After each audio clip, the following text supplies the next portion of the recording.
What's up? What's up, everybody? Welcome to episode 39 of the Northeast RC Racer podcast. Your host tonight, Tom Petrella, Toby Hampson, and myself, Vin Manchanda. Our guest this evening will be Cade Williams from Roach RC. We are looking forward to chatting about C-Hub and Pillowball cars. Please share on Facebook and make sure everyone knows we're live. Please like and subscribe. Huge thanks to Jeff Jones, our guest from last episode. So how's everyone doing? How you doing, Toby?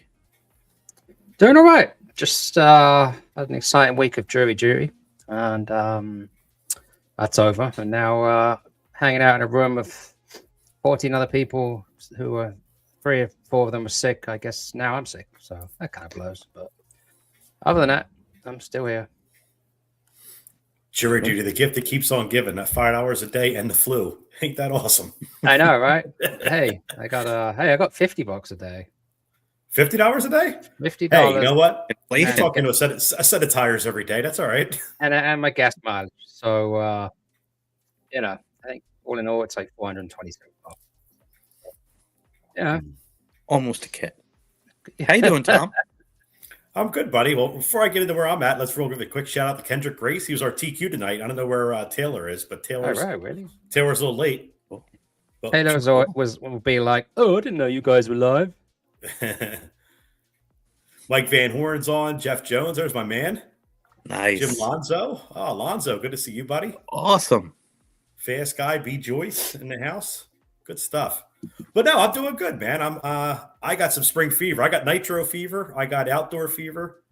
It is nice outside. I know it's supposed to start getting cold again. Just a little taste. But looking forward to outdoor season. Looking forward to our guest tonight. Be good to kind of talk, his experience. And if you guys have seen, Roach RC's done some really cool stuff with on YouTube. Looking at all the different Pillowball cars. There's a separate video for Pillowball versus C-Hub. So looking forward to get his insights. But I said I'm ready. Spring fever's gone. We're doing great at the indoor track. It's been going awesome. But I'm ready to go burn some nitro, smell some gas. Not necessarily looking forward to the dust, but I could deal with everything else. Speaking of dust, how was Motorama? Nice segue. It didn't look that bad this year, though. I had serious FOMO. I'm going back next year. It's been 2 or 3 years, but I'm going next year to Motorama. Yeah. I'm bringing Vin with me. Awesome. Yeah, it didn't seem so bad. Like my gear wasn't completely covered in dust when I got home. I mean, it's got dust all over it, but it wasn't like last year. I felt like it was just, I just couldn't wait to get out of that place. But yeah, track held together. Fun track. I think everybody had great feedback. That crazy 8-pack in front of the driver's stand. Or was it a 10-pack? I don't know. I think it was an 8. Someone was talking about it. I was listening to Slow as Fast guys. And they were saying it's an 8-pack because they were watching online. They were counting as they were going. But yeah, it was kind of weird. It was actually funny. I like to hear the sounds of the truggies going through them as the the transmission of the car would be like. It's kind of cool listening to them as they came down. But it seemed to be a good racy track. Everyone seemed to have a good time. So yeah, it was a good time. Another year in the books. So awesome. Yeah. Cool. I'll tell you what I did. I had a clinic at Rhythm RC. That's right. That was awesome. I had such a good time. And you know what? A lot of the guys that were there at that clinic are they're right here making comments and they're already here. We got to shout out to a couple people out there like Joe Bowler, who's sitting outside enjoying this beautiful day. But yeah, I had a great time. Tom, thank you very much for having me. The guys down there are awesome, very competitive, very fast. And I actually went back down there, did another practice day, and I'm probably going to be back down there again real soon because I just want to get a little more practice in before we switch to 8 scale. But yeah, that's what I've been up to. So awesome. I appreciate it, man. The guys appreciate it. It was a lot of good insights. So I appreciate you making a trip down, and happy people took advantage of it. Billy Pappenberg in the house. Let's see what else we got. Dennis Brew. Vic Alvario. Yeah, Dennis Brew. What is that place called that he goes to? They complained about the sign at one time. I saw him at Samoji the other day in front of I want to say Old Country Buffet, but it's not that one. Crackle Barrel. Cracker Barrel, that's it. But everyone knows which one they're at today. Vic Alvario in the house. What's up, Victor? Austin. They said we mentioned Dennis Brewer already. Tazio in the house. Yeah. Tom, did you see what I bought at Motorama? My Tamiya kit? No, what'd you get now? Oh, you did mention nice. that, right? Tazio, we're not done yet, buddy. I was supposed to drive your car. Tazio saying thanks for the help. I appreciate it, man, but we're not done. I got to help you. I know, we didn't get to it, but make sure we do, my man. I definitely want to, take care of you. Oh, well, Vin, if you get bored, Vin, we got a Tuesday night racing tomorrow night. We're giving out a 24-hour gift card to concessions too for every winner of the A main. So, oh man. Okay. Even if you don't race, I can promise you, even if you don't race the way you want to, you're going to definitely eat well. That is true. The food is incredible there. Yeah, I will be down there. I don't know if I'm going to make the race tomorrow because I do have a Roar meeting tomorrow night, but I'm going to come down there at least to practice and eat. David Longacre's on. Good to see him. Nikki Twist. Man, I know I'll see him soon. Once that outdoor stuff goes, he's going to be nice. He'll be there all over it. Nice. Awesome. Yeah. Loving everybody that's on board. Should we get to our first sponsor, CowRC? Absolutely. All right. So let's do it. Well, let's quickly run the ad, and then we're going to do a super quick product demo.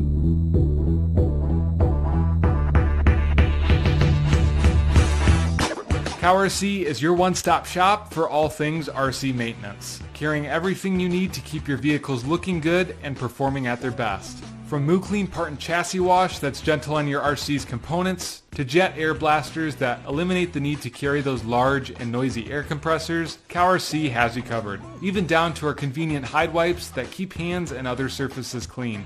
Moose-Lick silicone, oil, and grease sprays, along with Utter Butter grease, and a variety of work mats are all staples of CowRC's wide range of products. Be sure to use the following discount code to save on your next purchase.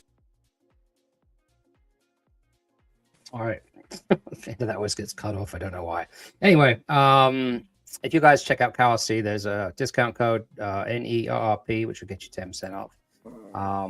We also have an affiliate page, which I will post up on on our Facebook group when we're done with this. But anyway, one thing we're doing every podcast this year is we're going to just drill down on a individual product CowRC makes. And some awesome stuff out there they have. It's well worth just touching on one. Last week we talked about Utter Butter. This week we're going to talk about their magnetic mats. I have a few of them. Super cool for building kits or having at your pits when you're dismantling your car because you crashed in your broken arm. You don't want to lose all the pins and screws and stuff. So when I just completed the build of my MP11, and I have lucky enough to have the big table sized one, so it's great. You can lay out all your screws in one. You can open up a bag and put all the screws at one side, and then your bearings and everything. Keeps everything organized. You don't end up losing stuff. It rolls off the table. Actually, first time in a long time I actually built a kit and didn't lose a set screw or something. They also have the smaller ones, so just to demo a little product we have, 46RC branded one. You can get these on the website 46rc.net. This is probably great for 10 scale or even like 28 scale. So what else you got, boys, on this? It's funny because we were fortunate enough they sent us a few things when they started doing the sponsorship, and I know during Black Friday I was looking for my pit mat. I had the little ones that I like, the gray pad for the soldering that comes with that. So if you guys aren't aware, there's a gray pad that actually fits inside of the pit mat, but you can actually lay your hot solder iron on there and it won't melt it. Because I used to hate when I used to get the metal all over the place and drive me nuts. So it works really cool that way. I ended up buying two more. I have one I keep at my pit table here at the house when I'm wrenching, but I bought one for the indoor track and I got one in my pit bag now because they're awesome. And I love the sides. Like I was always use the regular pit mat, but there's no edges on it. And how many times I drop stuff on the ground, it all stays on top. The magnetic part's really nice for the metal parts. I know. I'd encourage everybody, take a look at the website quick because I don't know. I'm a type A. I love all those little gadgets that seem to work well in RC, and it's like it's a one-stop shop for a lot of those cool little niche things we use in RC. Absolutely. Ben? Cool. I mean, I've been using CowRC stuff for years, and I'll tell you, they have a bunch of different kind of mats. So if you're not sure what kind of mat to use, I would definitely go check out cowrc.com, see all the different types of mats I have. I mean, I love their little magnetic parts trays. I have some they're full of stuff, so I can't show it to you, but they're all over the place. Yes, I can. Look at this thing. I picked it up. It's got bearings still in it, and they're stuck to it. This thing is amazing. So yeah, CowRC gets a huge thumbs up for me. If you really don't want to know what to use, just go to their website, check out the videos. There's so many awesome videos that they put out there. A lot of good content, and I know a lot of people are into their stuff. And Braden Dommel actually just mentioned he's gonna switch over and check some of the stuff out too. So thank you, Braden. We appreciate that, bud. Shout out to a few guys. Brock Garrish joined us. Good to see Brock in the house. Mike Reen. What's up, Brock? With a very Mike? long thing. Hi. Mark Logan. Mark Logan came out to Rhythm. Haven't seen Mark in a while. It was cool to have him out racing with us. Brought some friends with him, so it was cool to have. Who else we got?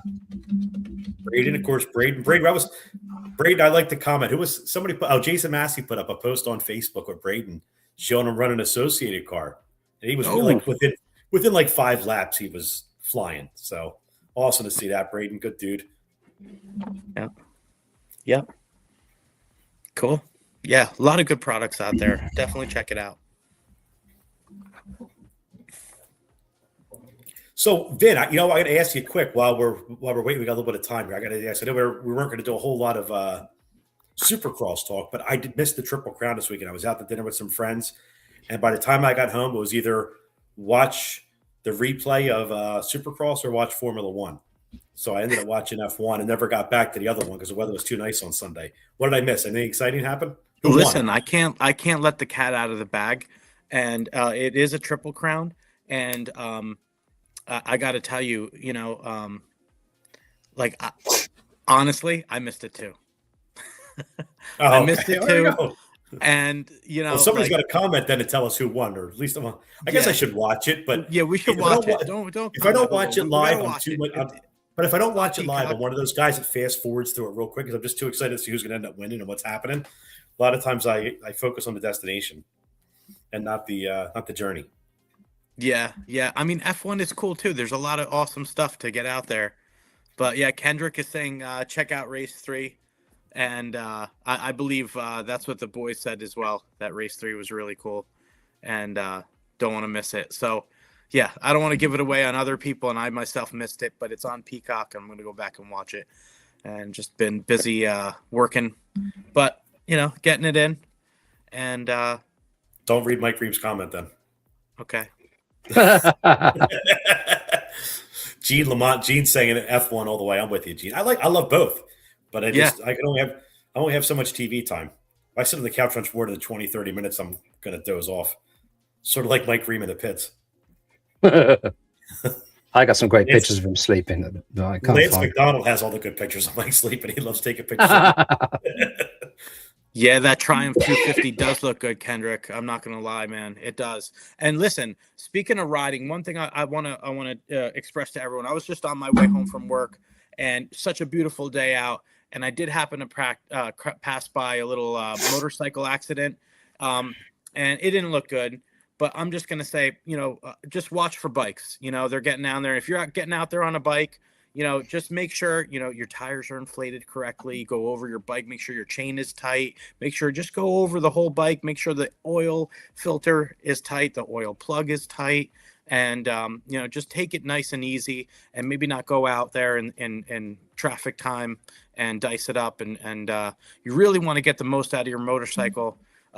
Play on the track, do track day. I used to teach all the time at track days and get people going on their first days and even advanced stuff, but mostly first days. And, it's a lot of fun, go hit the local track. I'll be going to New York Safety Track this season, and maybe with the CBR 600 and an R7 So we'll see how it goes. I'm going to take some buddies with me. I'm going to go see a friend of ours that coaches up there, Miggs.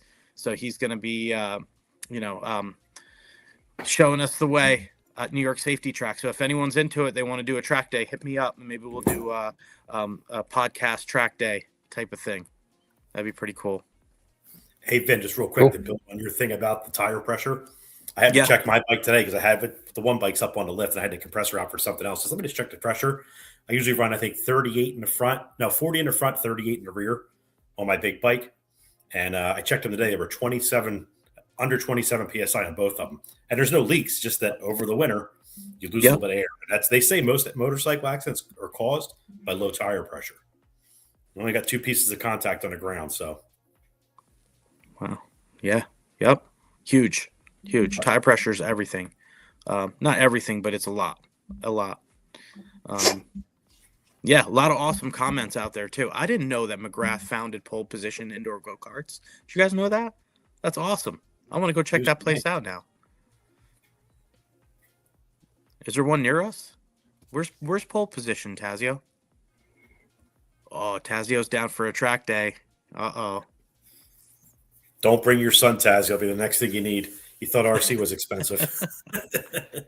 Listen, I love dirt too. We were supposed to go to FOD this last weekend. It was closed. So, about to definitely do some motocross track days. Englishtown should be open soon.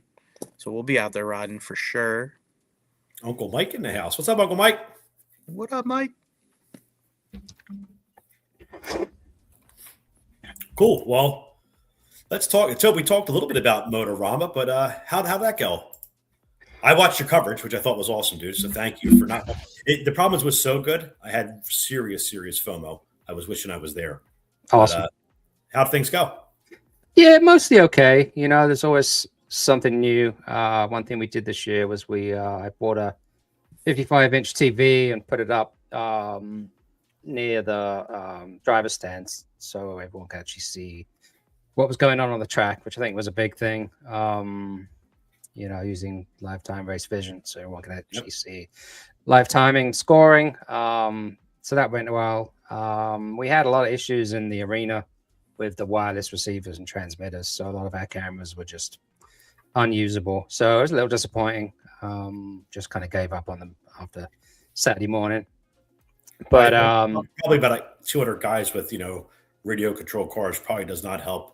Yeah, it's with your wireless equipment. It's noisy in there in the radio frequencies just because it's a big steel structure, and then the radios, and then also they got a new Wi-Fi system over there, and then they had new speakers as well. So maybe all of that changed the dynamics of it in some way. So that was a little aggravating. And then we had issues with microphones for interviews, so we had to end up moving the interview spot underneath the scaffolding, which was super janky, but it mostly worked. But that was a faux pas on my part. I forgot some antennas on the microphone receiver, but I think stream stayed up. We had no issues with connectivity.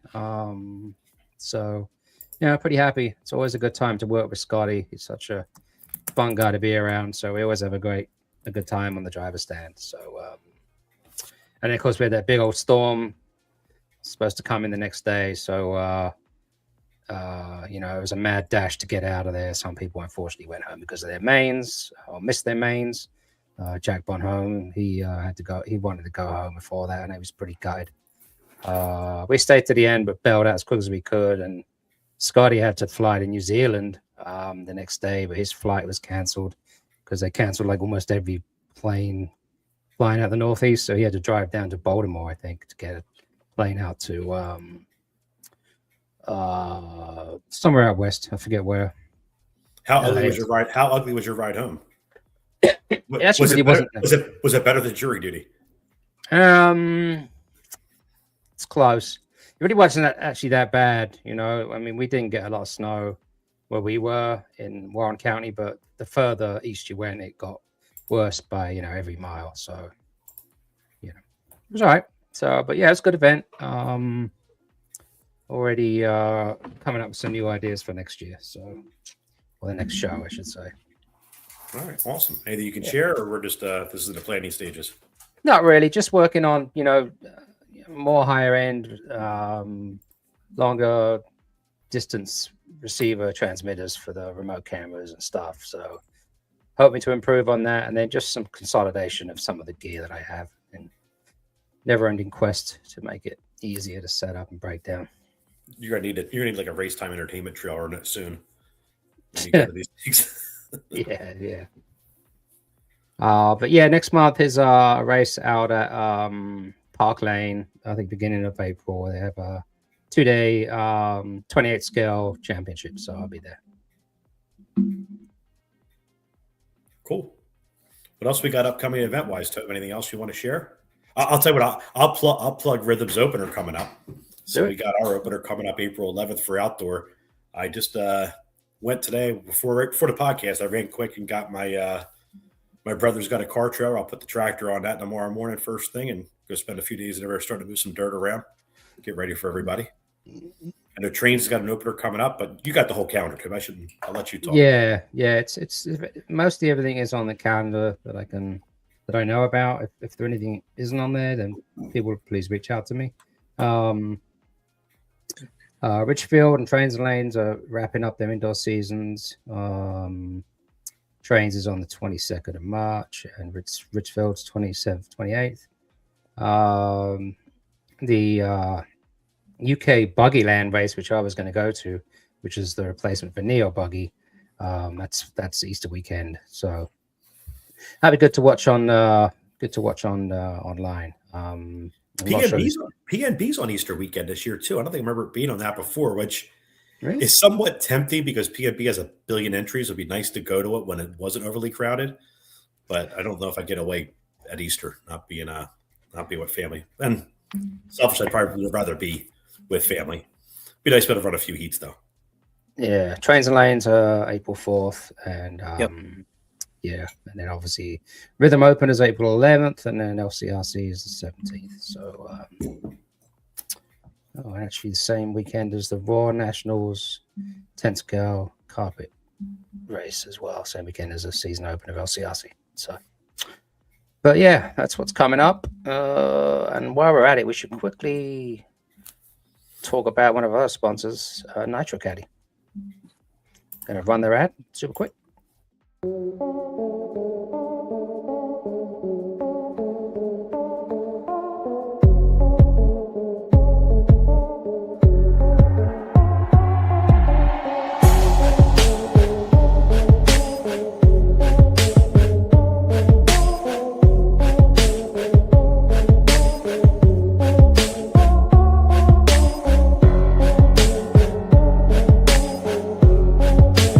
It's a starter box adapter plate.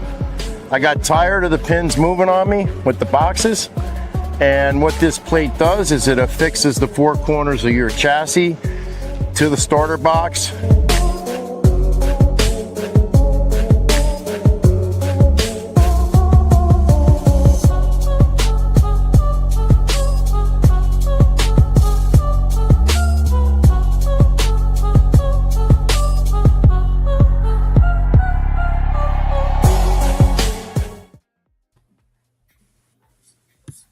Yeah, awesome products from Dennis Brew out there at Nitro Caddy. If you guys haven't heard of the Bumpmaster, you guys should check it out, nitrocaddy.com. Awesome product, very innovative, sits on top of your starter box. It attaches where the pins used to be, and you'll never misalign your chassis again. It's got nice, easy arrows to help the Rob Emojis of the world. And then also there's some extra accessories that have been bought out for the original Nitro Caddy as well. There's a Caddy Light, which is super cool, looks down on your car, and the tuning screwdriver and holder and that kind of thing, the boxes for those. So check out nitrocaddy.com. I really like that light idea. Right? Because I have one of those things I put on my forehead and I feel like a tool when I wear it. I mean, it's I've gotten to that point in my life. I'm old enough that function's more important than form, but if I could have a little bit of, look a little better doing it, that light's a better idea. I feel like a miner when I'm out there pitting somebody. I'll get you a miner's hat. You look excellent. All right. Mark Baldwin. Hey, Mark. Sorry. Our guest is not here yet, so we'll just have to keep on bullshitting. Oh, we're good at that. Oh, yeah. So, Well, here, I tell you what, a question came up before. We could maybe touch on this one. So someone had asked about what's the better option, buggy or truggy for a newer racer? And I assume newer racer. I might have inserted that. I can go back and find the comment. it's a tricky Because one. Vin, you and I have had this conversation, right? Like I feel like buggy's the one, but I actually, the more I think about it, I think truggy might be the way to go. It's they're easier, they're floatier, they're The bigger tires are going to sit on top. The bigger tires are going to last a little longer. You don't need such a big tire selection.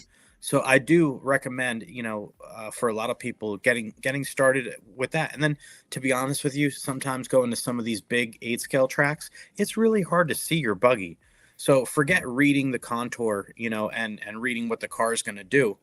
The truggy is easier to just kind of see and wheel around and all that. So if you're just going out there and you're learning and you're having fun, it's e-truck all the way,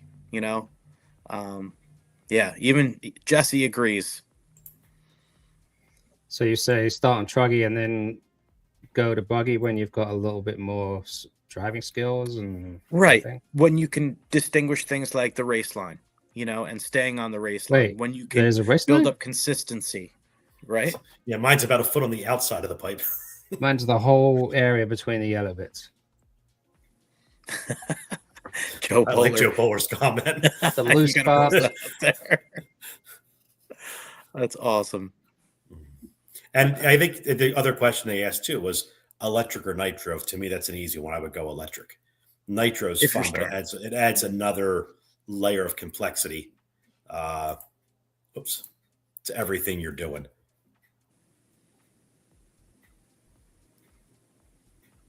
Yeah. I was thinking similar thing, Mike.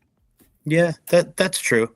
But you know what? Let me tell you, truggy has become one of the biggest classes, let's say at LCRC. I believe is it the biggest class, Mike, or it's one of them. But truggy is really, really popular, and it's been getting really competitive as well. You got some of the top guys that are running truggy, whether it be nitro truggy or e-truggy, but there is definitely competition there.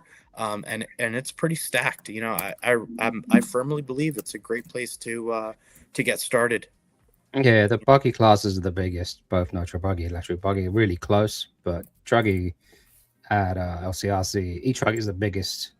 E-truggy is, 10 out, I'd say, in the country. We just get tons of them. So definitely a Northeast thing. Yeah, GRC Bob, right? Nitro after your first year with electric. Yeah, I'd have a hard. I can't tell you definitely definitely go truggy over buggy. I'm 80% of the way there to say, yeah, go truggy over buggy at this point. But if I'm talking nitro electric, I'm 100% go electric over nitro to start and then add it in. Yeah, and to what Austin's saying, like there's some people out there that are, hardcore nitro or moto guys, and we just want to hear it rip. So for those people, nitro, that's what gets your blood pumping. I mean, by all means, go for it. Have a good time, and the more you do it, it's like anything. The more you practice, the better you get. What I like about electric before going nitro is that you get to learn chassis setup first, and then once you have that chassis setup down, now you know what to do. There's a lot of stuff you can test even on the truggy, but truggies are, at least the AE truggy is really, really good right out of the box, but you don't really need to do much to it. Just put it down. But yeah, it's a good place to get going. Once you learn a little bit about setup and you're checking your setup and you're on a, setup station and all that good stuff, it becomes a whole different game.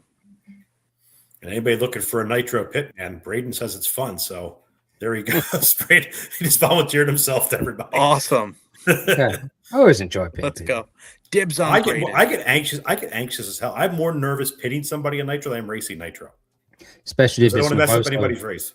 Especially if Novoso's driving. Well, no, yeah. He's gonna scream anyway, so it doesn't really matter.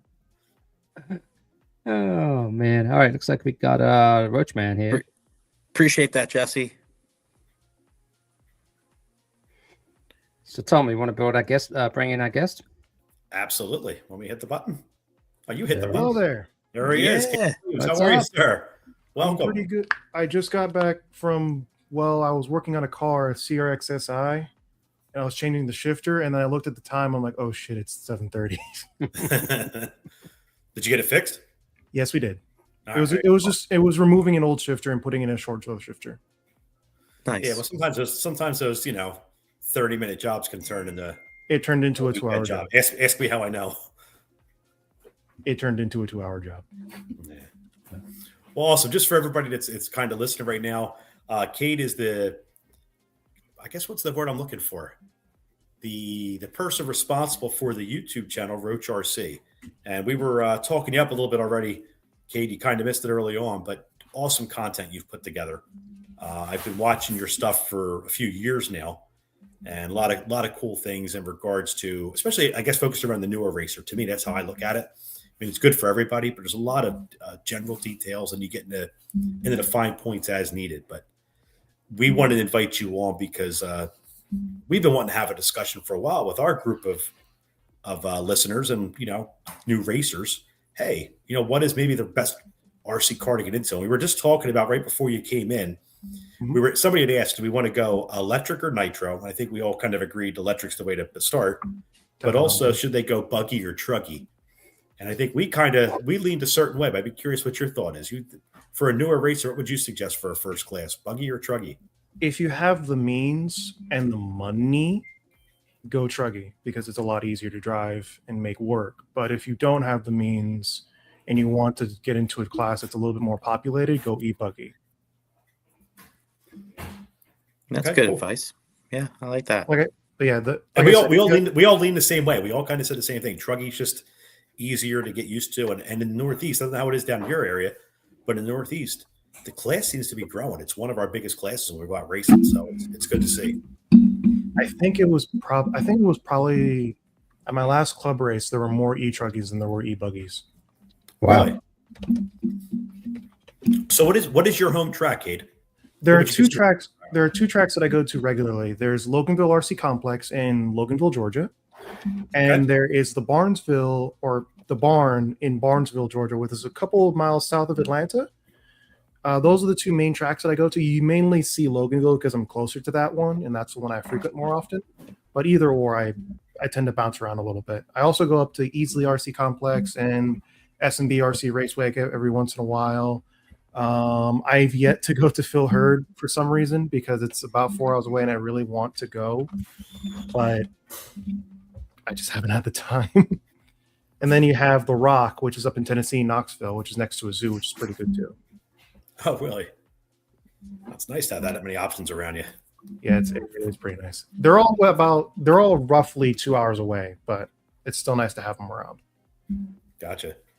Well, I know we want to get the discussion at some point about different platforms, but I'd love to learn a little bit more about you, how you got into RC and how you got into all the content creation you started making. Because again, it's really, really good stuff. And we're getting a lot of comments already about how helpful it was to a lot of these guys here. So That makes me very happy. It makes me very, very happy.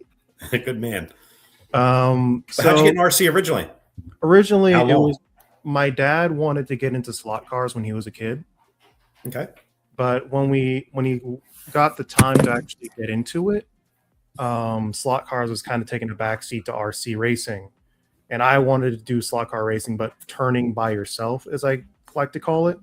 And the closest to that was RC racing. So we went over to my first RC car for Christmas was an HPI Sprint 2 Drift, right? And I wanted to do drifting initially, but we went to a local track called Hotshot RC, which is no longer around, but it was very close to me in Marietta, Georgia. And that was an on-road track. So I started doing on-road with a couple of used X-Ray T3s. And eventually I got into off-road when the on-road side sort of closed down and became a full off-road facility. Then I got a B4. I ran that for a little while. I got a B44 four-wheel drive buggy. Ran that for a little bit. I kind of got out of it for a little while because, to be honest, my grades really sucked as a high schooler. So I wasn't able to race as often. But once I got back into RC back in 2020 during the Corona, to be honest, I used my stimulus package to buy B6.2. Love it. And I got into racing, and you'll see that track, that AstroTurf track, in a lot of my very, very early videos. Don't watch those; they're bad. So yeah, that's where I got mainly into racing again. And the reason why I got into content creation was because, well, I didn't want to just race. And my dad basically told me, look, if you're going to do something, you might as well share it with the world too. And you know how to, fit cinematography, photography. You just need to learn how to edit. So I got this it was a really jank editing software called NCH. Again, used in a lot of my earlier videos. But after that, I got into DaVinci Resolve and I never went back. Nice. I just continued doing videos because I honestly really enjoyed it. And I liked seeing people say, hey, you helped me get into RC racing, or you helped me with this, that, and the other thing. It makes me really, really happy. So I'm going to keep doing that. Well, you should be happy, buddy, because I mean, I don't want to say myself an overly seasoned racer, but I've picked up a lot of stuff out of it. I find a lot of good content there. And I think there's a few guys, and you're one of them, that have really enabled people to join the hobby, right? To help them build the confidence to show up at the track and be ready to go race and feel like they have the right equipment. So it's going a long way. So I really appreciate it, because I think I can speak on behalf of Toby, Vin. We all want to see the hobby grow, right? We're all invested in trying to do that. Mm-hmm. But what you're adding to the mix is really important. So thank you. Thank you. Toby, you good? Toby, you good? Yeah. Sorry. Just fixing my mic. You're good. Let's look at the chat real quick. Buggy is easy to overpower, but Truggy absorbs power a little bit better. That is also another thing. It's you can get away with a lot more power with Truggy. It'll just take it, basically. Make sure you shim your diffs correctly, though. Otherwise, you're like me, and your diffs just go click for about 15 minutes before destroying themselves. Yeah. And one of the things I learned on somewhere, if it's clicking on the brakes, it's the front diff. If it's clicking under acceleration, it's the rear diff, most likely. Not always, but 90% of the time. Yeah, my front diff I'm just waiting for it to explode. It's so bad. Well, it's one of the things, once it starts slipping, it's pretty hard to re-shim it and get it right again. So yeah, take the time and shim it right the first time. Yep. Well, we want to kind of jump in. Hey, Toby or Vin, you guys have any questions before we kind of jump into the different platforms? And I'm good. Let's get into the nitty gritty. Yeah, I'm excited to chat about this. Yeah, I'm excited too. So, I guess before we jump into the different brands, and I'm certainly interested to hear what you're running now, Roach. I did see it. Obviously, I watched the videos, so I know what you're running. But I want to get your feedback on the experience. But maybe in general, let's kind of talk about your opinion on the differences between Pillow Ball and C-Hub, right? Because that's really the two main designs that are out there. Mm-hmm. What do you think are, say, pros and cons or benefits to one over the other? I'd say the way I describe it between a C-Hub car and a Pillow Ball car is that if you're driving a Pillow Ball car, it's like having an Audi Quattro system with most of the power going to the rear. If you're driving a C-Hub car, it's like driving a Halodex system with most of the power going to the front. A C-Hub car has more dominant force from the front controlling the car, and a Pillow Ball car, you drive it more from the rear.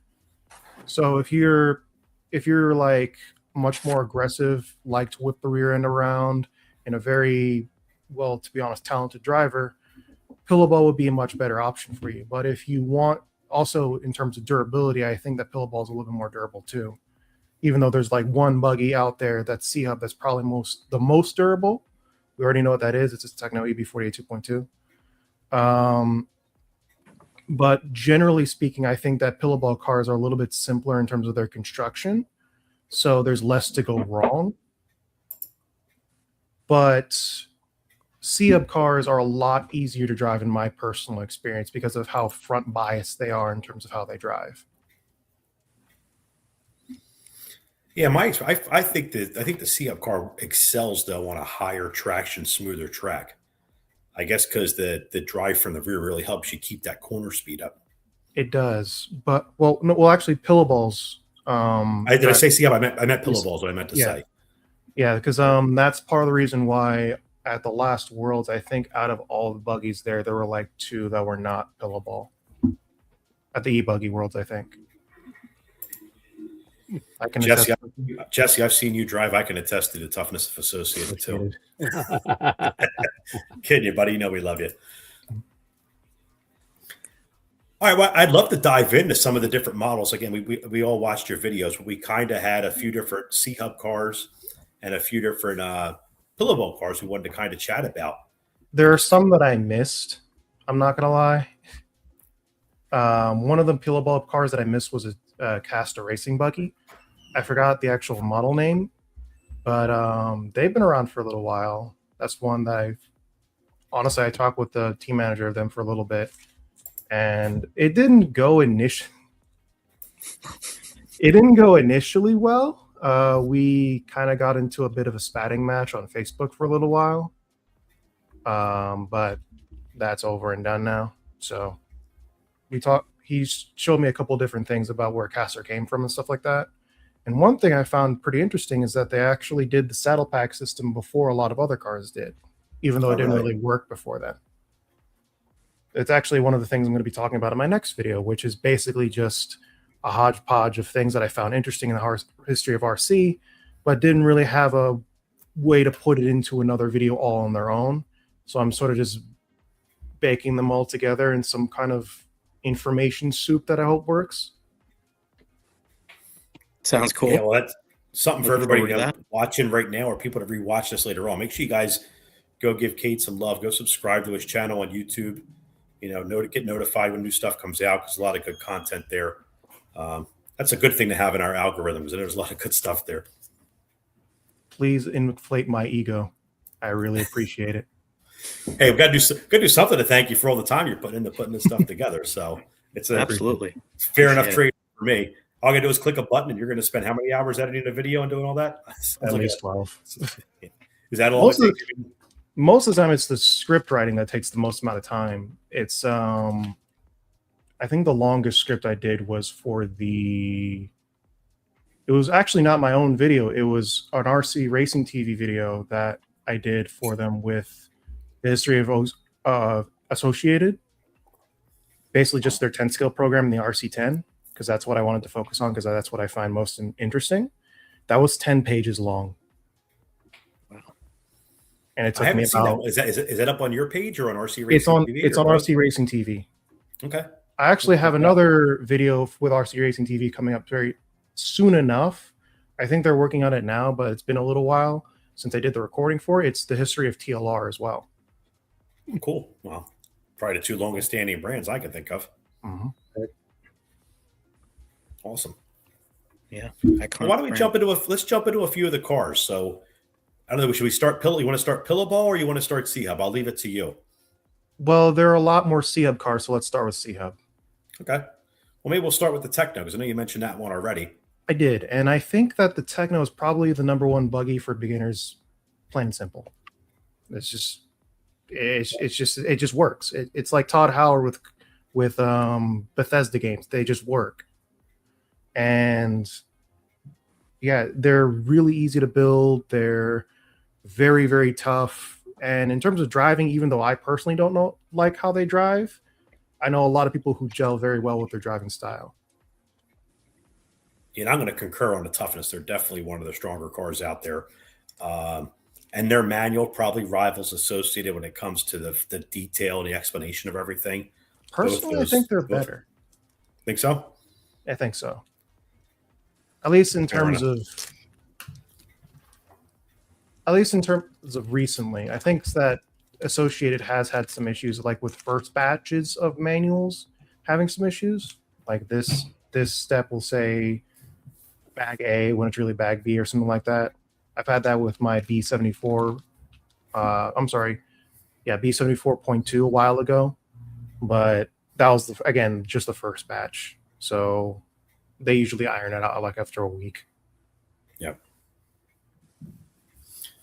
Yeah, I guess still gets in the hands of mere mortals like myself who start breaking stuff, then they start figuring out what has to get fixed right. Yeah, I'll concur on the Techno. One of the things I read a comment one time and it just always stuck with me.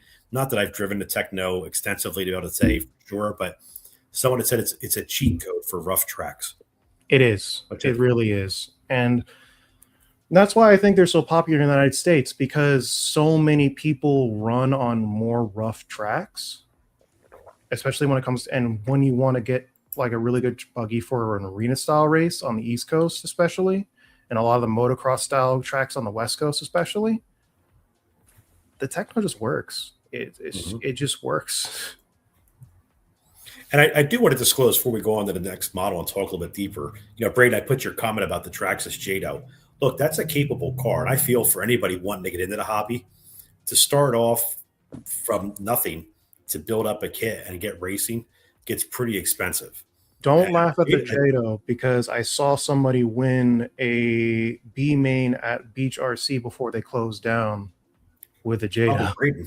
It was probably Braden. He can wheel the heck out of that thing. So I'm just saying it sarcastic. I don't think he was down there, but we have a local racer who uses Traxxas exclusively, and he gets it done. It's amazing. He does extremely, extremely well with it. Don't sleep on them. They will. I've had some run-ins with Slashes in the past who've absolutely kicked my ass in short course truck, and it's a humbling experience. Wow. All right. Well, some other ones we wanted to touch base on. Unless you guys have anything you want to add, Toby or Vin, on Techno? No, I mean, guys, feel free to comment. We're looking at the comments as we're talking here.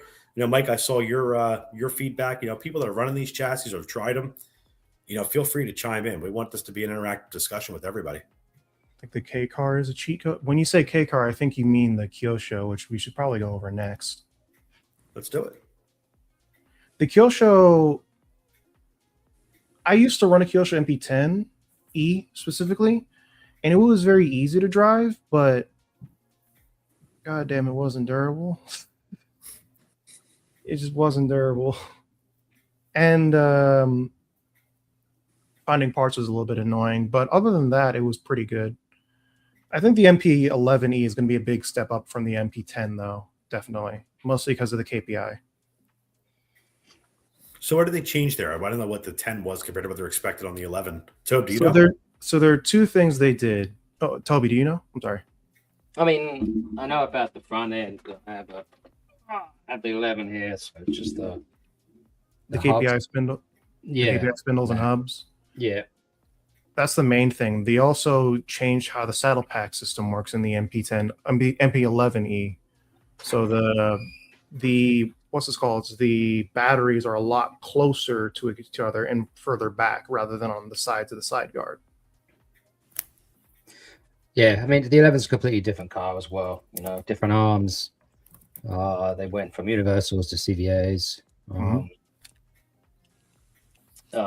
Quick change diffs finally, and split center diff finally.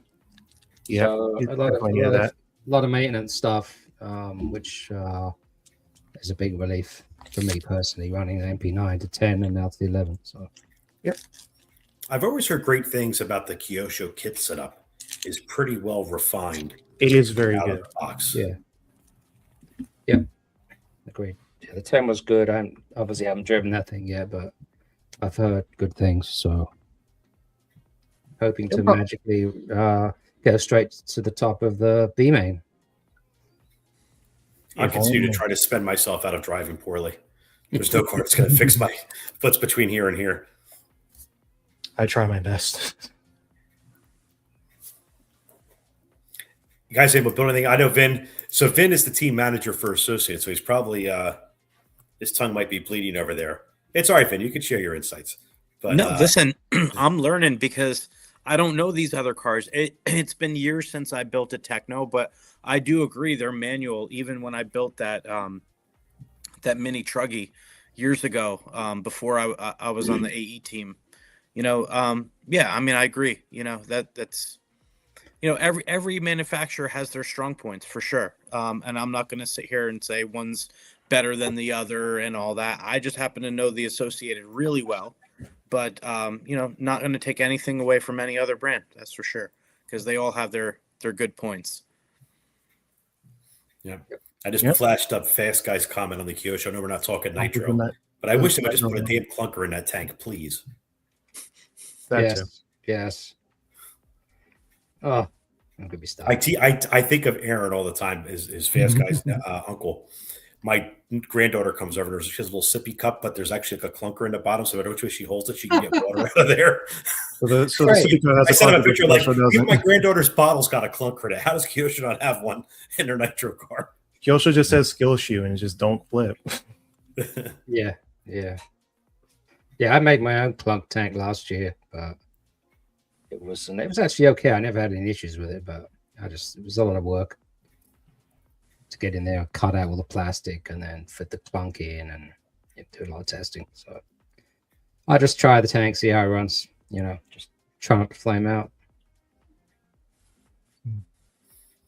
But yeah. Anything else, Cade, you want to share on the Kyosho? Other than what I followed it up with, no. Okay. Well, another one, listen, I know the last one I want to talk about is the brand you're running. But let's just I think the last one on our list was Sparco for X-rays on the They're unpillable. Yeah. Did they have one time didn't the X-ray at one time have you could build it either way, but I guess everybody kind of everyone settled on the pillow ball basically. Gotcha. So what's your thoughts on Sparco? I know it's a newer brand that's come out. Funny enough, the team manager for Sparco is actually at my local track. His name is John Blaze. And I've seen some... John was a Northeast racer, by the way, for a long time. Yes, he was. He moved down. He started at Barnstormers, which was up in Chester, New York. Yeah. And I think that might be partially why there's a name, the barn that's down down your way. Probably, yeah, actually. I'm actually from New York, but I lost my accent a long time ago. But anyway, I'm sorry. I digressed as normal. These guys are used to it. You're not used to it, Kate. These guys are used to me going. Yeah, it's fine. Don't butterfly. But yeah, I've seen lots of really fast guys be really fast with the Sparco. The only thing I think is a little bit odd about the Sparco is that it has a one-size-fits-all philosophy. Basically, like if you want a Sparco to be if you want upper arms in a Sparco, you can run that. If you want to run a brick pack or a shorty pack or a saddle pack, you can run any one of those. If you want the long packs, you can run those. If you want the short pack, you can run those. And that's all really, really good. But at the end of the day, a lot of the people who run the Sparco just settle on one particular setup. They run the shorty packs with short 2S batteries, and that's about it with the upper links. So a lot of the other parts are a little bit pointless. Yeah, I have to believe it's partially it's a first generation car too, right? So I think it's a first generation car from a first generation really brand, I guess. Brand, yeah. So Lee Cesar did win Motorama. He did win Motorama with it. Again, with the Sparco. And then I don't know, Toby or Vin, if you guys want to add anything on the Sparco side. Congrats to Lee for winning Motorama. That's awesome. I mean, I don't know much about the Sparco, but they have an awesome team. I know Jonah Wilson is on there, and they've been seeing some good results. So interesting to see where they end up as far as whether they're using saddle packs or brick packs or see how it goes. They're using saddles right now. So I got to give a shout out quickly to Schreffler and Matt Navosa, which I think a lot of the guys here in the Northeast know. They were very early adopters on the car and have done a ton of work to get it better. So shout out to those guys. And again, same type of thing like Cade, right? We need people like that are willing to put the work in that everybody else gets the benefit from. So yeah, shame you need to figure out what works. You need to figure out. I'm sorry. You need to figure out what works, basically. Absolutely. And then I think the last brand I wanted to touch on, which I know you're running for, you put the hat on, because I'm really, really intrigued by the Miyako car. I mean, I think say what you want about JQ. Some people find him abrasive. I find him refreshing, but he is an absolute wealth of knowledge. Be curious your thoughts on that car and your experience with that. So basically, what happened with Mayako is one of the service centers, his name is Alex Richards, reached out to me, and he said, "Hey, do you want to try this car?" And I said, "Sure, why not?" So he sent me the car, he sent me the kit, he sent me a body that I have back there somewhere, that he painted for me. And I went on the track for the first time. And before this, I was running, I think, a Gamma or I was running Kyosho. And I beat my fastest lap time at that track layout by about half a second, the first lap out. Wow. Mostly because... Wait, so you're saying I can spend my way out of driving poorly? Yes, you can. Mostly, at least. The car was really easy to drive, if a bit slow, because of just how it was set up out of the box. That's basically how the base car is set up. It's set up with 5-hole pistons, upper links, brake pack, basically everything to make it easy to drive on more, I guess, medium grip, sort of rough tracks like you'd see here on the East Coast. Then you have the MPC car at the moment, which has those lay-down shocks that you see all the time. Mm-hmm. I personally have run 2 of them, and one of them was very good, and one of them was not very good. Mostly because of the setup, but I think the newer one was a lot easier to drive because he'd spent a lot of time. Matt Thompson specifically had spent a lot of time working on that car to make it drive actually good. And I spend my way out of it in practice field yet. But basically, but yeah, I lost my train of... Oh, there we go. I just looked over my second monitor. I remember the Discord server and all the other stuff. Basically, if you buy the car, you get access to the Discord server. You get access to everything in the shop, the wiki, and all that other stuff, which is basically just here, have a bunch of knowledge at your disposal 24/7. If you need it, just text someone or just get on the Discord server and hit that search button and say, "Hey, I need to learn where my what's a good setup for trucking on this particular track, or where can I find parts for this particular car?" It's all there, but basically, it's a good way to put it. It's like an old forum. Like, remember those old Ultimate RC forums, the RC Tech forums and stuff like that? Yeah. That's basically what Discord is, but slightly more formal. And that's basically what it is. And what have you found so far driving it characteristic-wise? You said it feels relatively planted. You were faster with it right away. It's almost too planted. What I mean by that is, like, if you want the rear end to whip around, it is very, very difficult to do that unless you do some different geometry from the car. Because the rear end will stay so stuck to the ground, it won't whip the rear end around in a 180, for example. But on a sweeper, you'll carry so much corner speed, it almost doesn't matter. Gotcha. And that's where the time's at in the sweeper corners. Kate is the new Jang. You spelled my name wrong. I still got my my Arco prototype chassis. Nice. Yeah, when they first brought the car out. Didn't have it for long. But they put your names right on there, didn't they, Toby? Yeah, I have my name right there. They still do that. Yeah. Oh, yeah. This was the prototype chassis plate. It's got the number on there too. September 2021.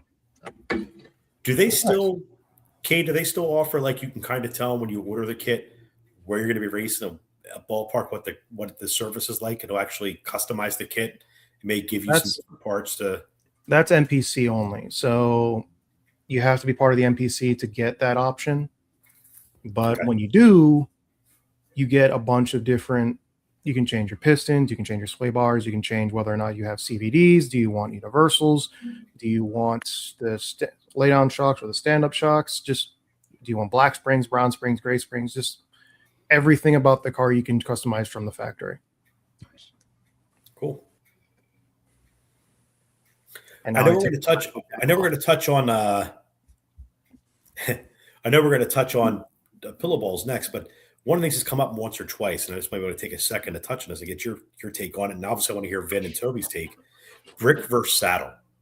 You had mentioned, Cade, like you felt like the brick pack made the car more stable. And maybe I misheard you, but I'd be curious if you can expand on that. And I'd be curious what everybody else's thoughts are comparing the two. Well, basically, with how, like I mentioned before, there was a buggy from a long time ago, back in 2008, called the Caster Racing EX1, and that had saddle packs. But the thing that made it not work was two things. One was steering geometry, and one was weight. Because back then, everyone was shifting their weight forward, and you'll see this even today with the Mugen MBX8R, where they'll have like a shorty pack as far forward as you can possibly get to get as much steering as possible. Now people are moving the weight to the back because you have enough grip in the front from the steering geometry to not have to worry about that as much. And now you just want to balance the car. Think of it like, you know how like when you spin in like a chair or something like that? Yep, there it is. You know how like when you spin in a chair and you bring your arms together and you start to spin faster? It's the same principle with the saddle packs. You want that weight as center as possible so you can get the car to rotate as much as possible. Having too much weight on the front will make it sort of, it'll give it steering, but it'll also make it a little bit sluggish mid-corner as well. Which is kind of what I'm struggling with my car right now because it doesn't run saddles and I'm running a shorty pack in the front. I'll give you a little piece of advice I got from somebody else who it actually did help. Shout out to Matt Williard, who I hate to give any credit to because he's my nemesis. But he talked about just taking our rear wings and slamming as far forward as you can on carpet racing, even A-scale racing, kind of helped eliminate some of the pendulum effect on the back end. So I guess you can do it in reverse if you're trying to maybe get a little bit more steering or a little more slide out of the back end. Haven't tried it much, but definitely a tuning thing and maybe something Vin can cover at some point in the future. I'll definitely give it a shot. What do you guys think about the saddle pack systems, though? So, I mean, it makes a lot of sense what you're saying about centrifugal weight or that mass being spread out. But I feel like it's a trade-off and a balance because I believe on a pillow ball car, as you were saying before, the steering can be more aggressive. You're driving the car more from the rear. So having the weight a little bit more, spread out for me and my driving style, I prefer that. I've run both cars back to back when we transitioned from the B3.2 to the B4, and it grew on me, and I like it with a pillow ball setup. I think it's a good match, and I feel like I can still get plenty of rotation out of the car, especially if I take out a little bit of rear toe. It goes a long way on that car. So, I mean, I like a car that is planted, but at the same time, you want it to be fast, which pillow ball car kind of is. So, at the same time, you want it to be fast. This is Hey, Vin, deja vu, echo. Yeah.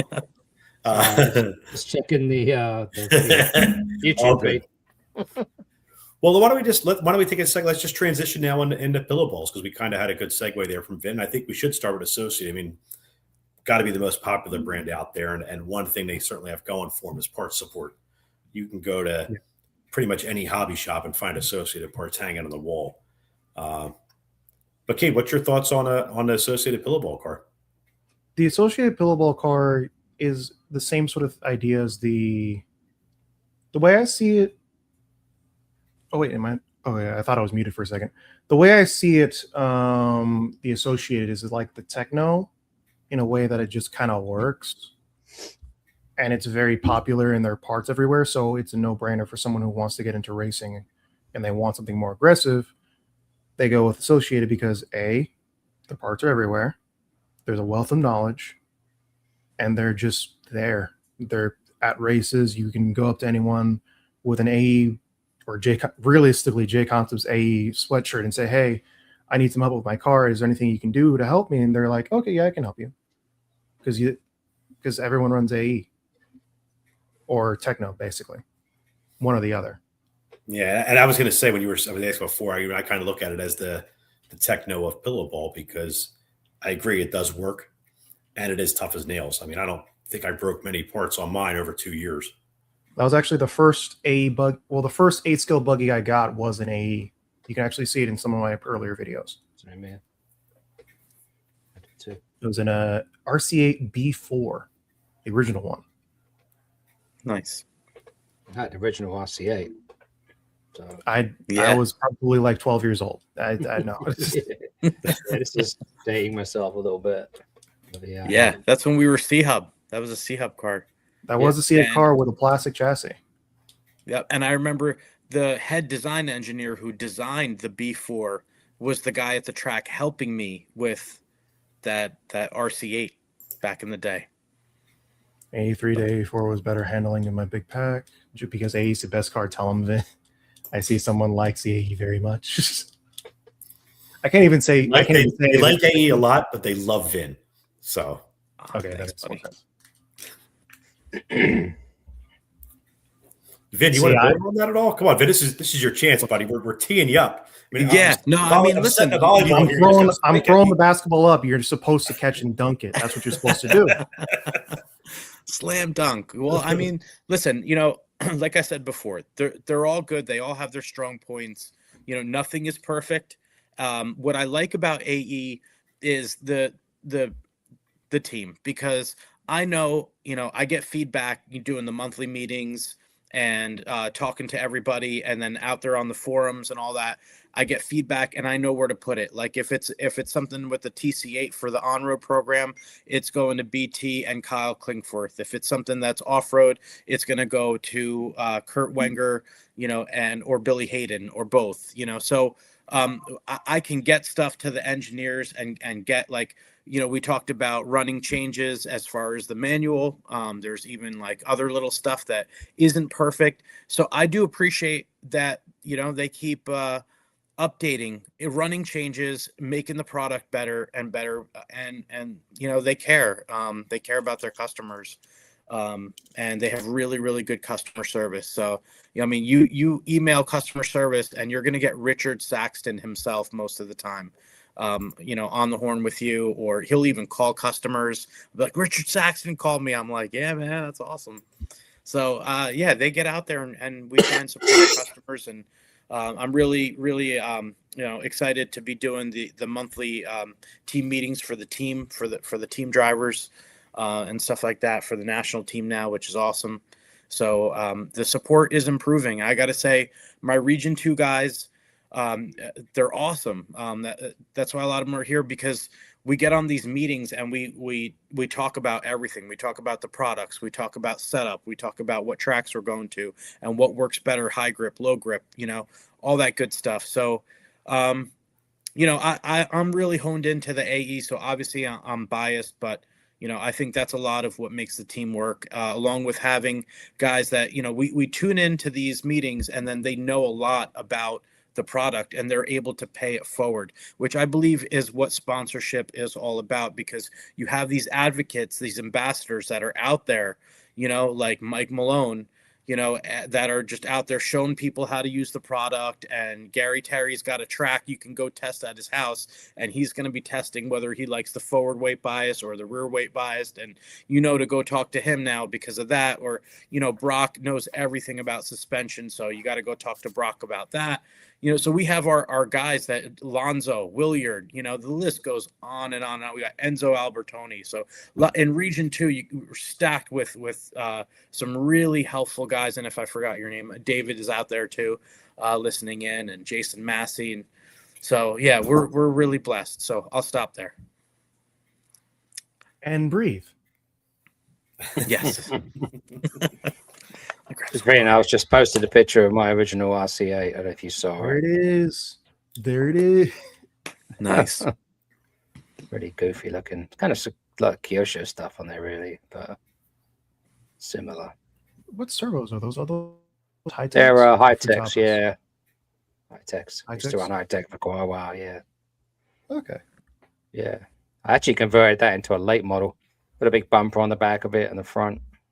It's a pretty Nice. good car. Pretty durable. As 8th skill boogie should be. Yeah, yeah. Well, let's move on to the next brand. And I know we're somebody was cracking some jokes earlier about the X-rays because we all agree they're a little on the more expensive side, but they Yeah, do they have some extremely nice materials. But X-Ray as a brand is a brand that, again, I have somewhat of a soft spot for it because it was the first racing car I got. It was an X-Ray T3. But the way I see X-Ray,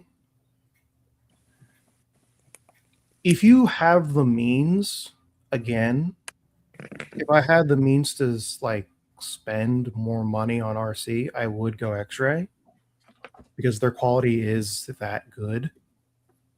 But I don't have that money right now, so I'm not going to do that. understand that one. I give a quick shout out though, just from a local standpoint. Chickies out there. There's a few other guys I know that run the X-Ray car that we have some really good local support, which is kind of cool. Colton Fernari, Yeah, another good kid, and his dad Michael, awesome. Yeah, luxury has its cost, no doubt, but they do have good materials. There's some really solid guys on the team. And they make their LCRC, stuff you in got your Slovakia. X-Ray corner. And they make stuff in Slovakia, which is pretty cool. yeah. I've watched a few of their videos they had of like going through their factory. Yeah. Pretty, No, pretty cool. that to see. track, The that Hoodie Arena? facility. Oh my god. It's RC heaven. That's what it is. Yeah, Yeah. Yep. Yeah. Field trip, guys. Field trip. Let's go. For sure. I'll send you my Venmo. Hang on one second. Another car. We were talking about good support though, and I got to give a shout out to Taylor, which I'm surprised Taylor DeRosa is not on the not on the podcast. All right, let's talk about him behind his back. Yeah, he'll listen later. And he's a pretty big dude, so I don't want to say anything bad. But Mugen's he's our local guy from Mugen. So our I would say our home track for the collective group here, most of the Northeast, is LCRC. And Kevin Muma, who operates LCRC, has been a Mugen guy for a long time, and Taylor DeLos is really someone who helps him a lot at the track and is kind of taken over. I don't know if it's officially team manager, but definitely team ambassador role with Mugen. So a lot of good support there. But thoughts on the Mugen car? Because I thought they've always been up there on the quality side as well. They are, and I honestly think that in terms of geometry and how they drive, I think that the Mugen's probably the best pillowball car. At least for me.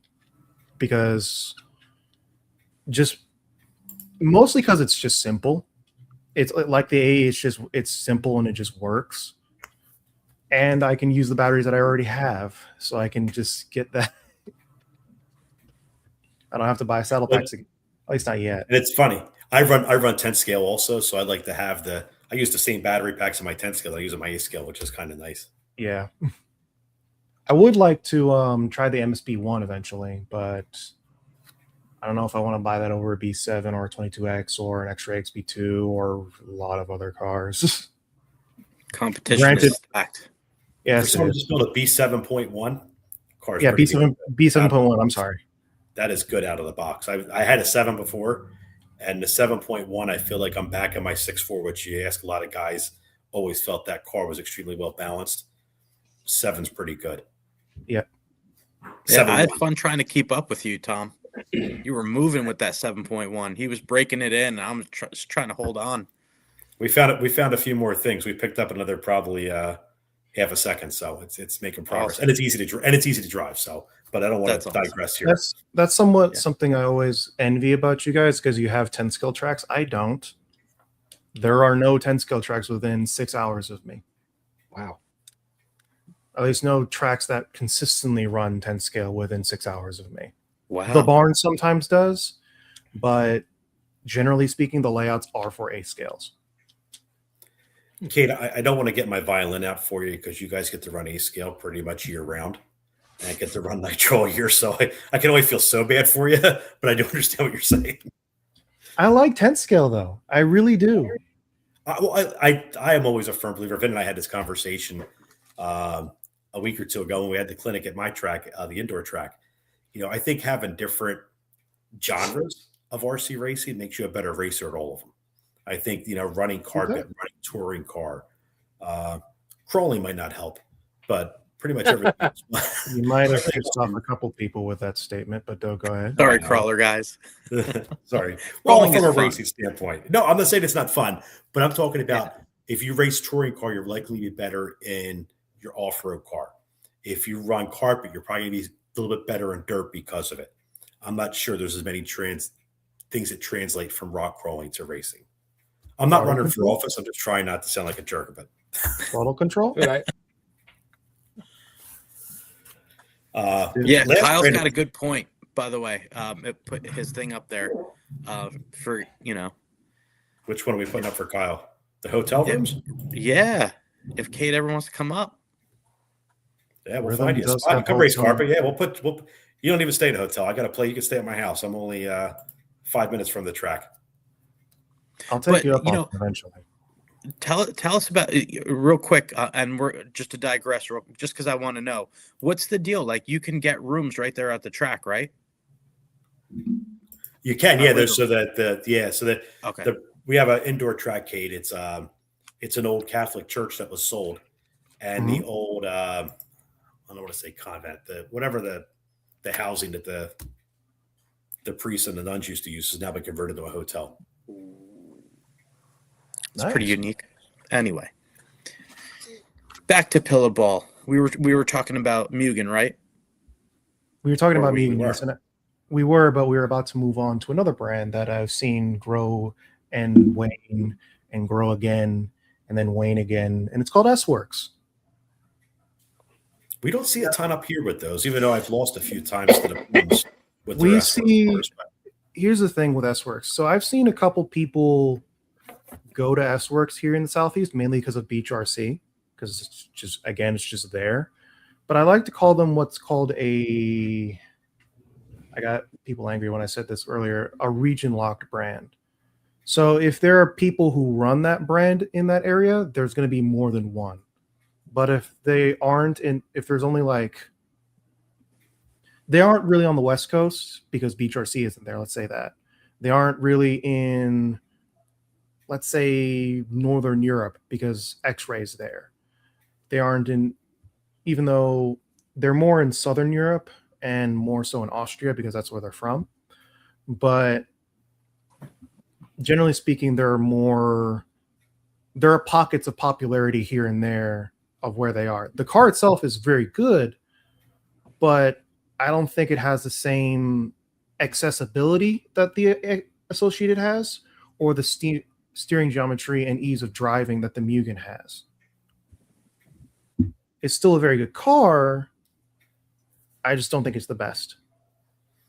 they have built a hell of a team, though. I'll give them that. They have built a very healthy team, but it hasn't won yet. I mean, Cool. the Is there e-buggy, anything else, e-buggy Katie, you world- want to add? Any other brand you think we missed out on? You want to touch on? They were the ones we had. Anyone else you think is like an honorable mention we should bring up, or honorable Toby? mention. Yeah, I should bring it up to you guys too. Honorable mention goes. Actually, I have a list of all the C-Hub and Pillowball cars somewhere around here. There they are. I have a quick question. So Mike Malone is saying it's identical to Sparko. Are they very close, those two cars, S-Works and Sparko? Or They're are they- made in the same factory. Basically, the Sparko is a C-Hub, S-Works, basically. Or at least if you want to be rude, you can say it's C-Hub S-Works. But there are some other differences. I have talked a little bit about Mayako Thomas. I have. Another brand that I was going to mention or gets a little bit of an honorable mention is Infinity. There's Infinity. They are trying to make a push. I'm not sure in the United States yet, but they are trying to make a push across the pond. Then there's also the Hongnor C-Hub buggy from A-Main that they're carrying now. There's a Gamma and the TLR buggy, which is technically an RTR now. So those are the ones we missed, I think. Are they not making a race kit anymore, Lucy? They are. They're supposed to be updating the buggy in a little bit, but I'm not sure when. Oh, look, as if it's on cue. On Mike cue. Sinali. Mike Sinali is our local TLR guy. He pretty much responds to everything with Drive TLR. Yeah. There's the Infinity. He makes his work, though. They just announced that today, actually. Wow. Oh, nice. Yeah. I wonder where you And can with get it in saddles. America. With saddles, who knew? Right. Yeah, like I said, it's saddle packs, go buggies right now. Yeah. Cool. That kind of, I think, covers what I wanted to cover in regards to the buggies. But Toby, Vin, anything you guys want to ask Cade? No, that was actually really good breakdown, like awesome videos, Cade. I really enjoyed them. It's really cool that we have so many brands out there. We have so much to choose from, everyone's gonna plan is to figure out what works best for you, and not everyone's made the same. Not every car is made the same. So you got to find out what works for you based on the content we just gave you. And I'd encourage people, get to your track. Even before you buy one, go talk to some people. Go Find talk who to you're, talk to people, make some friends. If someone's being standoffish, move on to the next person. Chances are they'll be a lot better. Well, every one of the cars we covered tonight are all capable cars. They're all good cars. Yeah, there's no bad But cars. I think right your now. network configuration is as critical as the chassis style you choose, or front end style you might even choose. Yeah. What about the Nemo Racing N1, the vertical shock buggy? I did mention them. I know they're working on the N2 right now, but they're kind of not really popular outside of very small pockets in the UK and some parts of the United States. Are we getting to the peak of innovation for 8-scale buggies? How much further can they go? It depends on what happens with tracks, because what we're seeing in 10-scale buggies right now is that you'll see two distinct buggies, one for dirt and one for carpet or AstroTurf. And there's no real in between there. Now, something I talked with somebody in a MICO meeting at one point, brought up a very good point, was that a lot of the previous worlds that we've raced, the buggies are built for the opposite of what we're racing on for like world races. Like a lot of 8-scale buggies are being built from the factory to be very good on rough tracks, but we're racing on Renovon in the buggy arena. Whereas like 10-scale buggies are built for much higher grip tracks like indoor dirt and indoor dirt and carpet, but we're racing on outdoor tracks in Australia and an indoor track technically in 2023, but with no sauce. So I find it interesting that we're racing like that. So we'll see how things evolve for 8-scale. But I think we're at a point where if nothing changes right now in terms of tracks, nothing's going to change in terms of the cars.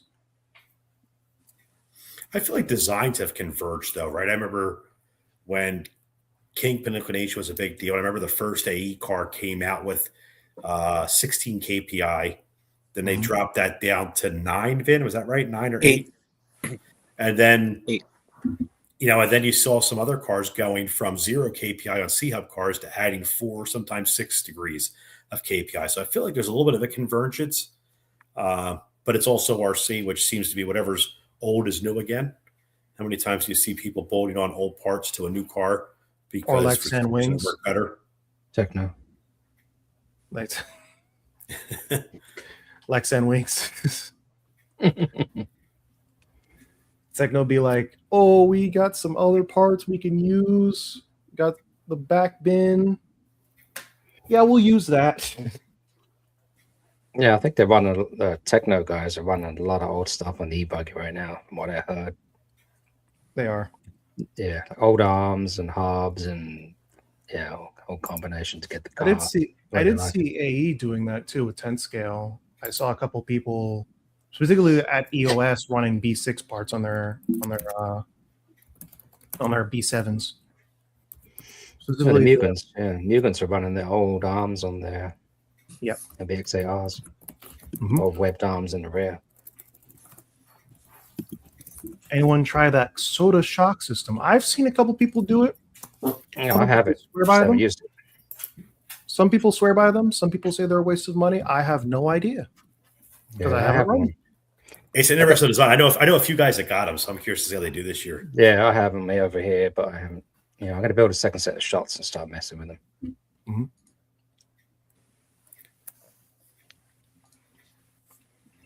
This Cool. weekend for testing them. Okay. Cade, you're an absolute wealth of knowledge. So really, really appreciate you taking the time to join us. I know we could go on and on, but Toby's bedtime's coming up. He's going to start yawning pretty soon. Standing joke. Big joke. Oh dear. No, we tease Toby. Toby, he goes to bed early because he gets up in the morning and rides like 30 miles on his bicycle, so we can't tease him too much. Oh dear. I can't do But that. I know there's some other stuff we wanted to kind of cover. Vin does a setup section for us every month, so you're more than welcome to stick around. I know guys are Yeah, putting some more actually, questions up. We that'd could be try to awesome come back if to you them. Yeah, If you would have me, I'd like to stick around. please do. Yeah. Yeah, it's going to be more like No, a but little. before we jump into that, discussion Vin, I think we want to Yeah. touch. Do we have anything we have to run, Toby? Are we good or? Yeah, we normally to remind everybody of a couple of our partners for this year's podcast. So we're just going to quickly show that KRC ad again.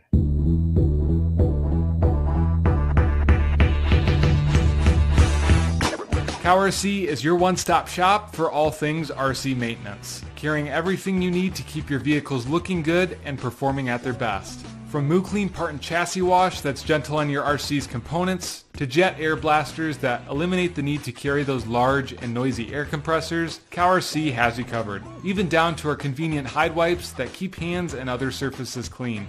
Moose-Lick silicone, oil, and grease sprays, along with Utter Butter grease, and a variety of work mats are all staples of KRC's wide range of products. Be sure to use the following discount code to save on your next purchase.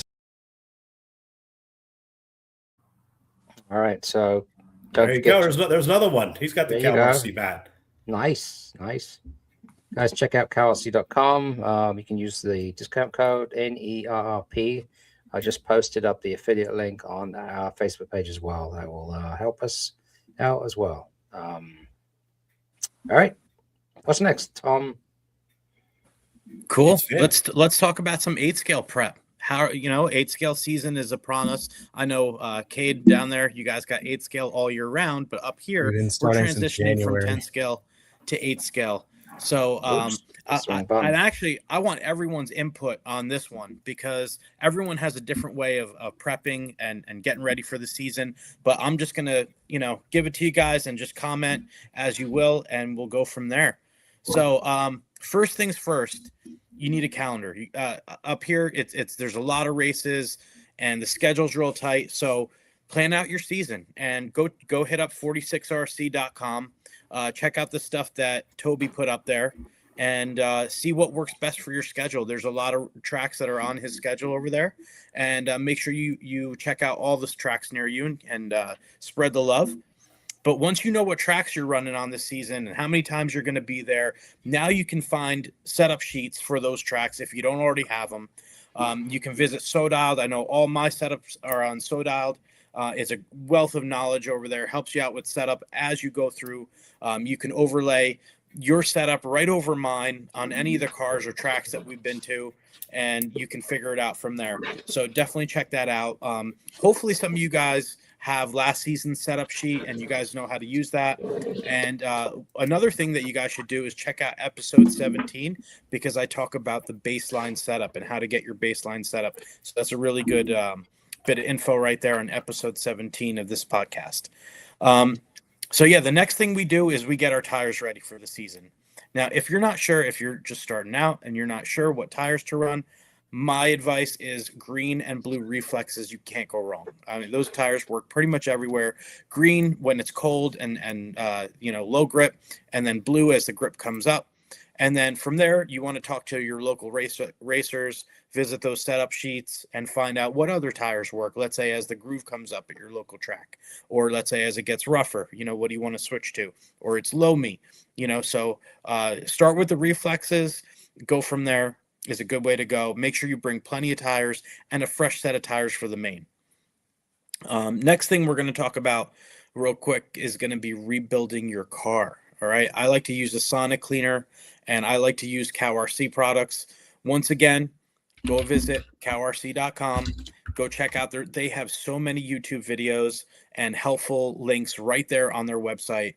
So please go check them out and see what they can do for you. Use the code and support the podcast a little bit would be greatly appreciated.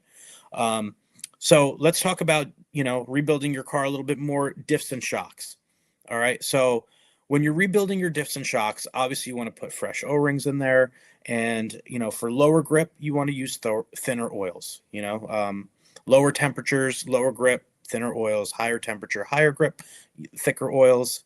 You want to make sure you do things like polish your hinge pins and make sure everything is in binding. Everything is working nice. Personally, thread lock, blue thread lock, or sometimes I use the Permatex orange for things that I really don't want coming loose, like for the hex pins and stuff like that. Sometimes for those hexes, you want the orange stuff in there. And another big thing is, and a lot of people, make sure you get this right. Your steering link length and your centered rack and your endpoint adjustments. Now on pillow ball cars, this is absolutely critical to get this right. You don't want it binding. You don't want it doing any kind of funky things. If you want your pillow ball car working right, got to make sure you set those endpoints right. I even recommend turning down your dual rate. And, once you set your ride height on the car, it's broken in and everything's polished and whatnot. It doesn't hurt to put it on a setup station, get it on there and see what the toe out really is and see what the camber actually is, because a lot of times those 8-scale tires and wheels are not exactly straight and you get a false reading. And this way, you're at least starting out, you're prepared, and it's also in your head that you're prepared for the race. So now another thing I want to quickly touch upon that's really important before the event, make sure you get some rest, get some sleep. And, fitness has a lot to do with the sport, believe it or not. Our coordination, like Toby gets up in the morning and he'll get right up on his bike and he'll go for a ride. He'll get his blood flowing. And that's really healthy for us. So go for a walk, do some kind of healthy exercise and make the most of it. Your health is your biggest commodity. So, yeah, that pretty much wraps it up, unless anyone has any comments or questions or additions to that. I think you really need to, you need to, but I think it cannot be emphasized enough how much personal health really affects how you drive. Not just physical, but also mental too. Awesome. I agree. Yeah. So if you have I said this in one of my older videos that I'm actually a lot more proud of. It was a mindfulness video, basically. One of the comments is basically saying hey, I show this to my family and now we're going to do the Roach mindset. That was my favorite comment of that video. Awesome. And basically it was try and sleep is the biggest thing. That's definitely one of them. But also just accept the fact that you're racing and that's supposed to be a positive thing and not a negative thing. The moment you start hating it is the moment you should probably take a step back and take a break. I couldn't agree more. Great advice. Great advice. Yeah. Yeah. And it's okay. And you coming from a team manager, I'll tell you, it's fine to take a break. I have plenty of people on the team that are like, I just need to mount a break, or I got to hang with my kid. My kid really wants me to go mountain biking with them. I'm going to just, concentrate on family right now. And I love it. That's what life is all about. You have to, move. Even when I was a kid, I was into one thing, then the next, and then it was RC, motocross, cars, like street bikes. It just, there's a lot out there. So, and life is short, but yeah, our biggest commodity is definitely our health. So, if we're here a little bit longer, we're doing better. Both physical and mental. Yeah. Look where you want to go and not what you're trying to avoid. Yep, that's a good way to put it too. Yep. As Jason is probably, what do you say? He's on the treadmill as we speak. Is he? Yep. He wins. Right on. He wins the Love health it. for today. Which is really also I remember not too long ago when I was able to stay up until 2 a.m. and then wake up at 5 in the morning just by consuming Monster Energy and Red Bull. I can't do that anymore. It's gone. You got to pay the piper sooner or later. It's gone. It's Oh gone. man, yeah, that stuff. I is see. so good. I feel a little guilty here because for me, RC racing is. I miss the social aspect. That's what I like. Is the racing kind of fits in between, but it's just a chance to go hang out with my buddies, have some fun, Hang out with tons the of laughs. fellas, racing man, toy tons of laughs. cars. As I tell my wife, scale model racing vehicles are not toy cars; they're scale model racing vehicles. Yeah. Oh, but they are. But we could call it amongst ourselves. Yes, But, we nah, it's all good stuff. It's all good advice, Finn, because if you got to keep it all in check. Yep. And being prepared is important. Yeah. Dude, how awesome was we had so many people on commenting and on this podcast. Appreciate all these guys that are reaching out and adding your tips. You guys are awesome. Thank you. Gotta give a shout out to Tom Lane. Tom Lane's in the house. If you guys don't know, many people race with Tom Lane, but Tom Lane's one of the fastest guys around. He moved to Florida. Somebody I always enjoyed racing with. Him and Borman and all those guys at Family Hobbies back in the day had a lot of fun. And Tom Lane always knew just exactly how to twist Ron. It was awesome. He had him. He was like he was a marionette when it came to Borman. He could get him going. It was awesome. But now, thanks everybody for the feedback. Thanks for the comments. Tobe, is there anything else you want to cover before we kind of wrap things up? Yeah, he wanted to say, please like, subscribe, and share. And also check out Cade's Roach RC if you haven't, man, because he's really awesome. It's really a wealth of knowledge. If you guys haven't subscribed to him, you really, really should. And check out what we talked about tonight if you haven't listened to it already. And I'm trying to find Roach's videos. page on. Let me pull it up real quick. Yeah, I'm going to see if I can hit it before you, but I'm probably not going to be able to. Oh, Can we click? I'm already subscribed. I want to. to share it. Yeah, I want to share his page with everybody because Awesome. tons of great insights for everybody. Yep. Oh, there it is. Yeah, check it out. Please do and inflate my my ego a little bit more every single day as I get closer to 11K. Hey, Nice. listen, 12 hours of video, man. That's a lot of hard work going in there. You guys see all these videos. Best thing we can do is subscribe and support him. Give him a thumbs up, and click on it so that he gets a little something for all the views and whatnot. I appreciate that, guys. I really do. Likewise, appreciate you being on. Thank you. Thank you for having me. man. Mike Malone, we like the lives too. We love to engage everybody. Again, this is all Cool. meant to be us basically hanging out in the pits. We don't get to have Roach race with us much, but hopefully he's going to find his way up to the Northeast. If you do, hit us up. We'll find. I a space will for be you. heading up there in May. Yeah, May. Cool. Anywhere you specific going? you're racing, coming up for another function. I'm coming up for family, but I can take a weekend off.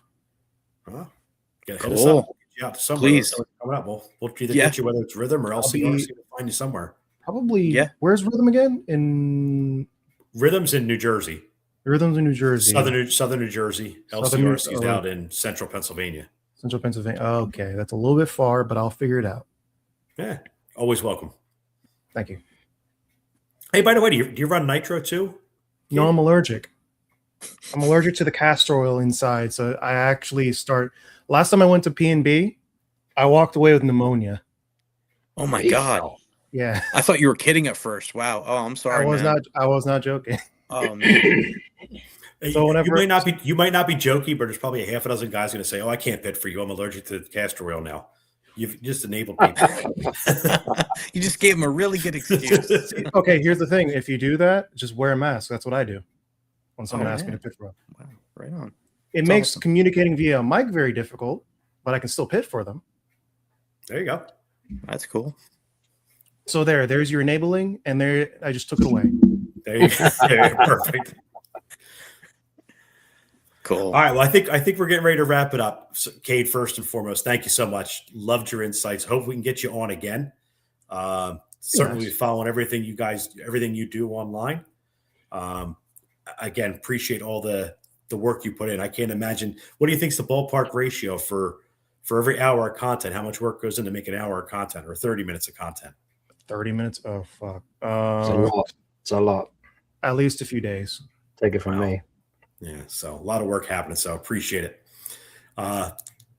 All the people commenting, I'm not going to go through all the names, but appreciate everybody hanging out with us tonight. A lot of great questions, a lot of great feedback. Love you guys. So, happy to do it. Hope for you guys as we see you at the track, come up and say hi, and love to talk to you guys all more. Tobe, Vin, appreciate it again doing the duties this week. It was. Took care of the intro. Awesome job as always on the setup section. I'd encourage everybody, if you have a chance, go back. All these episodes are up on Apple Podcasts. Vin's section's usually towards the end. They're really good. All the stuff's on YouTube as well. Toby, as always, doing everything to make this look professional with some unprofessional people is awesome. We are very grateful for it. You make us look good. I'm trying. Awesome. Well, that's it for me. Anybody else they want to say? Yeah, I'm thank good. you guys. Appreciate it. Like, subscribe, share. Do all Let's do the YouTube stuff. I'm going to close this out with the Nitro Caddy commercial. All right, guys. Talk to you in a month. All right, man. Thanks, See you guys. Yeah. Thank you.